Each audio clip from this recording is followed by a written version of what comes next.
So I will just revise it once. Before revising, I just want to tell you that this is a humorous poem.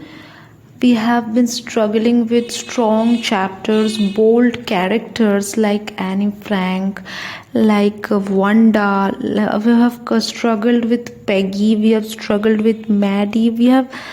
There was so much harsh, so much emotion, so much mentality over there. So we need something to smile also. We need something where we can lose our mind and where we can see, no, it is not tough, it is very easy. This sort of mentality also we want in our life. Because if whole day you keep on doing serious things, at one point you will feel, no, I need to smile, I need to laugh.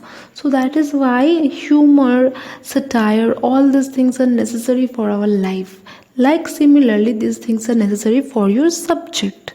So every time if pressure is given on head for the strong chapters and bold character, it becomes very, very irritating. So these types of satires are written by poets, or sometimes these types of satire or humorous poems and prose both are written by poets and author just to relax your mind. So this one is in your syllabus, is a similar thing. It's a humorous poem, and what it deals with animals. So the main theme of this is that how will you tell this animal is this in an ironical thing.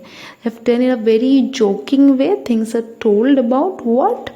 About the wild animals who don't even deserve this much humor, which we fear very much. All those things are told in a very easy manner.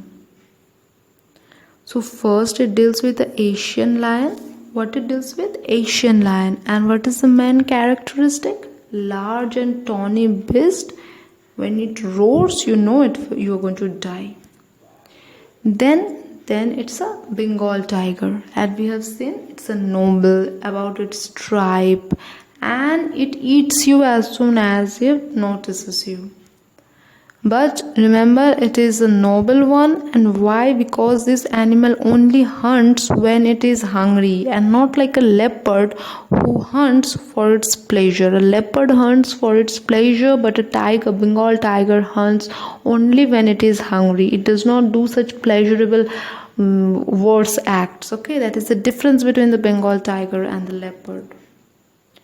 Next is the leopard. What does it do? It leaps and it has spots. It jumps and it has spots. Next is the bear, and what does it do? It gives you hugs. Next is the hyena and crocodile. The hyena will have a merry smile. This is the word thing about this hyena, that it smiles, and the crocodile weeps. They both are what? Beasts of prey. They hunt for their food. And next is a chameleon.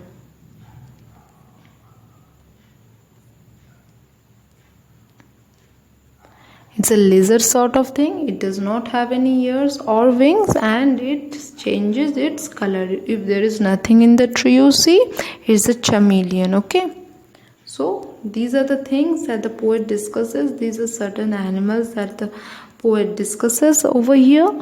And just go through the poem, read it, just enjoy it. Don't take the pressure, and the questions will be about humor or about the certain things like how do you explain the Bengal tiger, and how can you differentiate between this hyena and crocodile. This sort of questions will be there. It will be from the text, and also like what do you mean by humor, and all those things also can be there. Okay, so I have told you how humor acts in your life, and so you can write this point that humor is necessary in our life. In this type of lines also you can include in your answers.